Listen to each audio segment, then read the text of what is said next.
Bonjour et bienvenue à tous les petits frères et toutes les petites sœurs de Jésus. Ravi de vous avoir une fois de plus avec tous ceux qui œuvrent de près ou de loin dans cette plateforme pour le bien du royaume des cieux. Voilà pourquoi nous sommes là pour que les choses avancent. Et nous sommes très fiers et très ravis par les réactions des Éphésiens, des Béréens, de ceux qui aiment scruter au travers des Saintes Écritures la parole de Dieu. Voilà pourquoi je vais vous inviter à lire aujourd'hui avec moi dans le livre de la loi, dans la Genèse. Genèse chapitre 1, verset 11 à 12, dit ceci.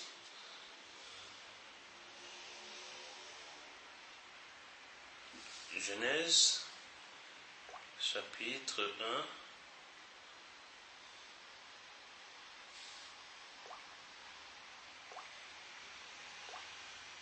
1, verset 11 à 12. Puis Dieu dit: que la terre produise de la verdure, de l'herbe portant de la semence, et des arbres fruitiers portant du fruit selon leur espèce, qui est leur semence en eux-mêmes sur la terre, et il fut ainsi. La terre donc produisit de la verdure, de l'herbe portant de la semence selon son espèce, et des arbres portant du fruit, qui avaient leur semence en eux-mêmes selon leur espèce, et Dieu vit que cela était bon. Vraiment, je suis fier, une fois de plus, de partager cette parole avec tous les petits frères et toutes les petites sœurs de Jésus-Christ. Ici, Dieu marque un point bien précis. Il dit selon leur espèce. Vous savez, Dieu ne fait rien au hasard. Dieu, c'est le meilleur architecte. C'est le meilleur bâtisseur. Les concessionnaires, confectionner des choses, c'est le meilleur. Il dit selon son espèce. Chaque chose selon son espèce. Si on respecte la parole de Dieu, automatiquement, on va produire les fruits de la parole de Dieu. Si nous respectons la parole de Dieu, automatiquement, nous produirons les fruits de la parole de Dieu. Parce que nous sommes cette espèce-là. Selon son espèce. Et Jésus, c'est le cep. Il dit: je suis le cep, et vous, les disciples, mes disciples, vous êtes les sarments. Vous vous êtes rattachés à moi. Je suis relié aussi à vous. Vous ne pouvez pas être rattachés à moi et produire les fruits ou les actes de l'homme d'en face. Tu ne peux pas être Abel et produire les fruits de Caïn. Chose impossible et inacceptable. Parce que tu es de cette espèce-là. Que chaque fruit produise selon son espèce. Et le passage du jour, c'est dans Actes, notre médecin Luc. Actes chapitre 5, Actes chapitre 5, versets 1 à 11. Et nous allons voir que dans ce passage, moi j'ai toujours dit à tout bon frère qui est amoureux de la parole que si tu veux connaître le plan, même l'Église, lis tout le livre des Actes des Apôtres et tu comprendras la force de la véritable Église, l'assemblée que Dieu a laissée. Même si vous devez vous réunir dans un local, dans un bâtiment, tu comprendras la force et les vertus. Parce que là, c'est les croyants qui partagent le bien entre eux. Des croyants qui partagent le bien entre eux. Même si aujourd'hui on dit, est-ce que c'est possible pour nous de façon? C'est possible, il y a toujours des pôles. Rien n'est impossible à Dieu. ne faut pas que notre incrédulité, notre cruauté humaine, charnelle, vienne nous faire croire qu'on ne peut plus faire comme avant. Si il est le même Dieu hier, aujourd'hui, éternellement, ça veut dire qu'il n'a pas changé. C'est possible. Alléluia. Personne parmi eux ne manquait du nécessaire. Personne ne manquait du nécessaire. Et ici, on va voir quelque chose.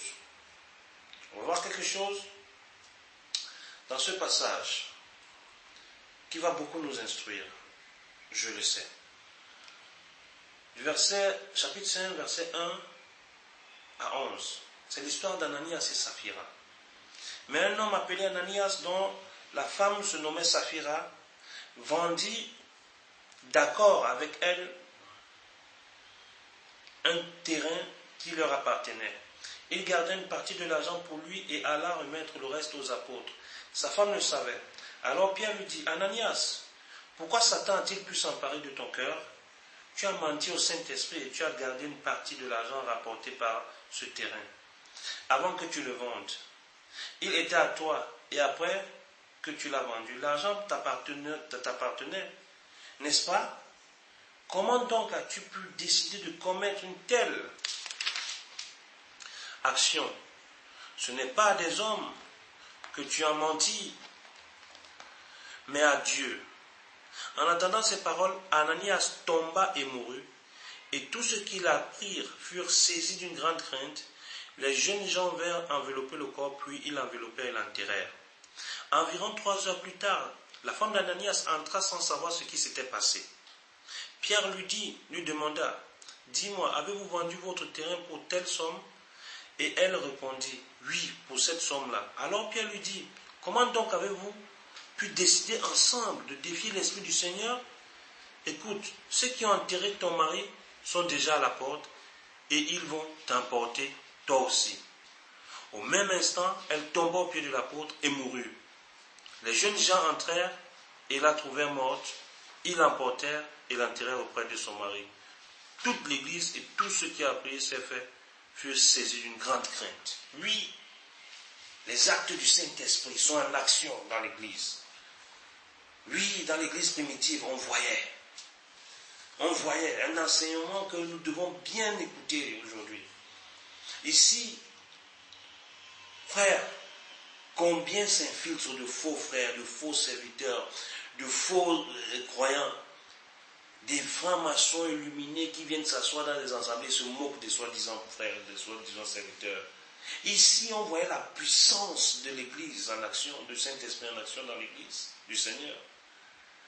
Si c'était la dîme ici, Ananias et Saphira ne mourraient pas. Parce que justement, il faut que je vous reprenne là-dessus. Parce que beaucoup de gens dans des assemblées, je ne vais pas parler des synagogues de Satan, combien il y en a qui en servent?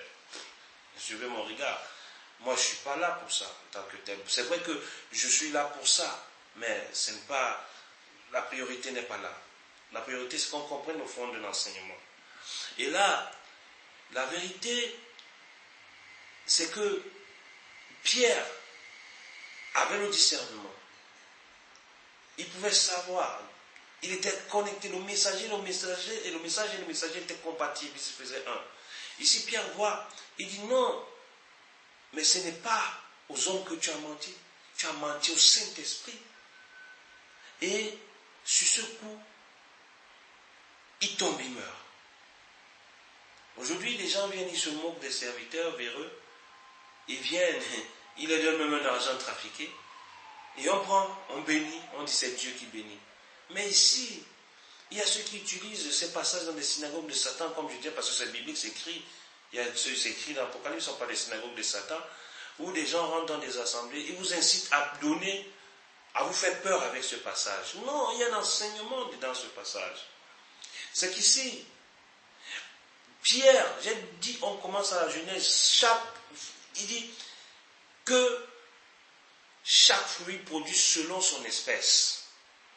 Verset 12, la terre donc produisit, dans Genèse 1, de la verdure, l'herbe portant de la semence selon son espèce, et des arbres portant du fruit qui avaient leur semence en eux-mêmes selon leur espèce. Et Dieu vit que cela était bon. Comment un manguier va donner un avocat? Comment un prunier, un sapou va donner des oranges? Non, chose bizarre. Ça veut dire qu'il y a il y a quelque chose qui s'est introduit dedans. Ici, Ananias et Saphira avaient conspiré ensemble. Ça veut dire qu'ils ne faisaient même pas la volonté de Dieu. Ils n'étaient pas dans ce plan-là. Oui. Et il faut que nous comprenions pourquoi. Il y a une autre explication. Ananias, certes, quand je regarde, parce que s'il s'était retrouvé dans l'église primitive, ce n'est pas au hasard. Ça veut dire qu'au préalable, Ananias était un homme bon. Mais Satan était rentré dans son cœur. C'est ça le problème. Ananias et Saphira avaient été touchés, ils ont écouté le message de Pierre, assurément, voilà pourquoi ils s'étaient retrouvés dans l'église primitive. C'était un homme bon, mais Satan était rentré dans son cœur. C'était déjà l'hybridation, frère. L'hybridation, frère. Combien de chrétiens hybrides nous avons aujourd'hui dans les assemblées? Voilà pourquoi on peut dire quelque chose. Hein. La sincérité n'est pas toujours la vérité. Ça peut choquer, mais c'est vrai. La sincérité, tu peux être sincère, mais dans le mensonge. La sincérité n'est pas toujours la vérité. Et il faut que nous le comprenions. Ananias, moi je suis convaincu qu'étant de l'église primitive, c'était des gens bons. Mais ils ont laissé la place. Ils ont laissé la mauvaise sémence. Ils ont laissé le malin entrer en eux. Et ils ont été atteints par l'hybridation. L'hybridation. Et ce passage-là nous le montre, nous le confirme.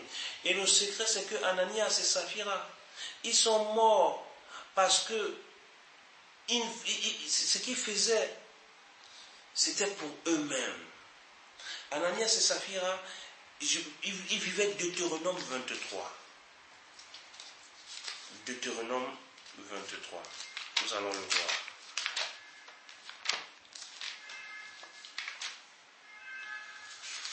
Deutéronome 23 dit ceci, au verset 2. Là, on parle des gens qui ne sont pas admis dans l'assemblée des fidèles. Les gens qui ne sont pas admis dans l'assemblée des saints. Les gens qui ne sont pas admis dans l'assemblée des saints. Voilà ce que Deutéronome nous dit au chapitre 23, verset 2. Un homme dont les testicules ont été écrasés ou dont le membre viril a été mutilé ne doit pas être admis dans l'assemblée des fidèles du Seigneur. Vous voyez, même lorsque nous lisons dans cette loi, on nous montre ce que Dieu ne voulait pas, l'hybridation. Dieu ne voulait pas que la parole se trafique. Dieu voulait la complémentarité, la totalité de la parole.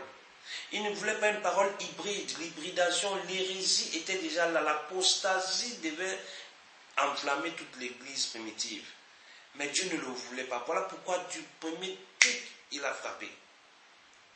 Il a frappé. Combien dans nos églises, des marabouts, des sorciers même, ils viennent parler en langue, ils envoûtent des jeunes zélés dans le Seigneur. Parce que il y a aussi des step by step, comme on dit, des échelons dans cette croyance. Combien vont se faire arnaquer d'une manière sincère, mais qui ne sera pas la vérité. Ananias et Saphira, ici, l'hybridation, c'est devenu des chrétiens hybrides.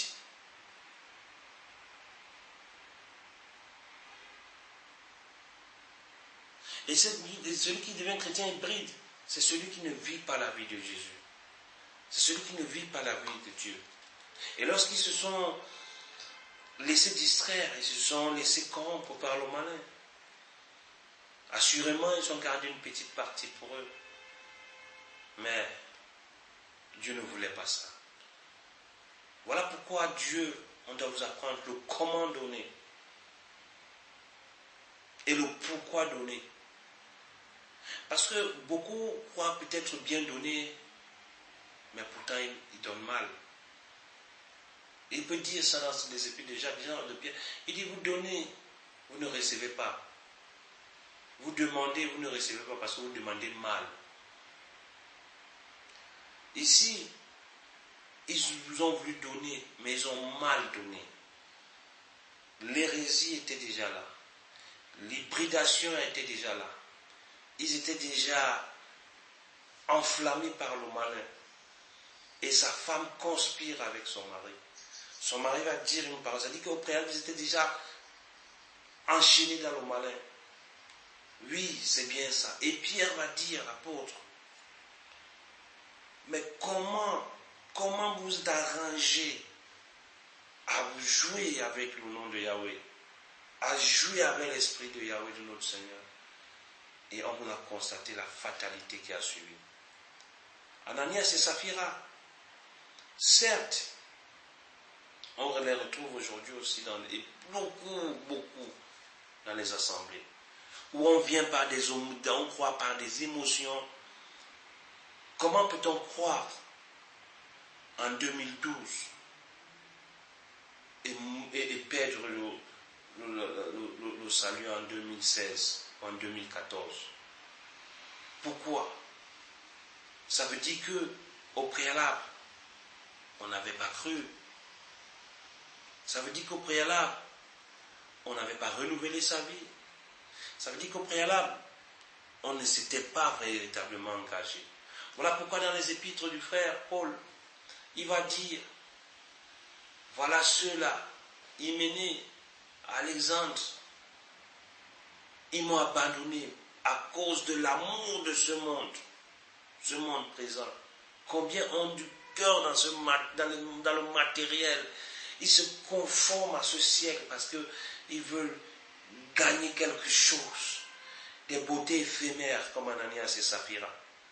Combien se sont conformés, ils sont même allés s'accoupler, ils sont allés se lier avec l'homme d'en face. Parce qu'ils veulent plaire à ce monde perverti, ce monde qui passe comme du vent qui nous efface. Vanité des vanités. Combien Ananias et Saphira avaient vendu, avaient bradé le royaume des cieux au prix d'une petite parcelle. Et on a constaté, et le Saint-Esprit agissant avec puissance dans l'église primitive, les avait révélés, les avait exposés, les avait omis devant tout le peuple de Dieu. Et on dit tout le monde vendait, tous ceux qui possédaient les choses ramenaient cela au pied des apôtres. Ils donnaient à celui-là, à ceux qui étaient là, ces colonnes, et qui repartissaient selon le besoin de tout un chacun. Et on dit qu'il n'y avait pas d'indigents, il n'y avait pas le manque. Personne ne disait, combien aujourd'hui dans ces assemblées? On est des frères en Christ. Oui, on s'appelle chrétien, on festoie, on est ensemble, mais au fond, on n'est pas des frères. Parce que si on regarde ce qui se passait à l'église primitive, chacun connaissait où l'autre était. Chacun, et ils vivaient même ensemble, c'était une communauté. Aujourd'hui, chrétien du dimanche, chrétien charnel, pose-toi des questions. Est-ce qu'en toi, tu t'y reconnais comme Ananias et Saphira? Est-ce qu'en toi, l'hybridation domine? Est-ce qu'en toi, il y a ce côté-là qui se reflète dans ta vie? Ananias et Saphira, certes, ils pouvaient dire, oui, Dieu sera fier, on a donné une bonne partie, on va garder ça pour nous. Mais ce n'était pas ça le plan de Dieu. Le plan de Dieu, c'est que vous déposez la totalité et on repartissait. Que Dieu ouvre nos yeux, qu'il ouvre les yeux de nos cœurs et que nous comprenons. Voilà pourquoi on demande d'avoir des yeux spirituels au-delà de ce que nous voyons. Ananias et Saphira, ce n'était pas seulement dire non, on va persévérer ensemble, on va s'exhorter ensemble, on va prier ensemble, mais il fallait avoir un cœur pur, honnête et sincère. On a vu ici qu'il y avait un manque d'honnêteté envers ces personnes. On n'est pas là pour dire qui avait trompé l'autre, est-ce la femme, est-ce l'homme, mais ils ont conspiré ensemble. Mais le père du mensonge, le malin, était venu habiter en eux. Voilà pourquoi ils pouvaient dire pouvaient dire qu'ils n'ont pas caché de l'argent, qu'ils ont vendu ça à ce prix. Mais Pierre étant averti par Yahweh, a dit, vous n'avez pas à le dire parce que vous n'avez pas menti aux hommes. C'est contre Dieu. C'est contre Dieu. Vous avez menti à l'Esprit de Dieu.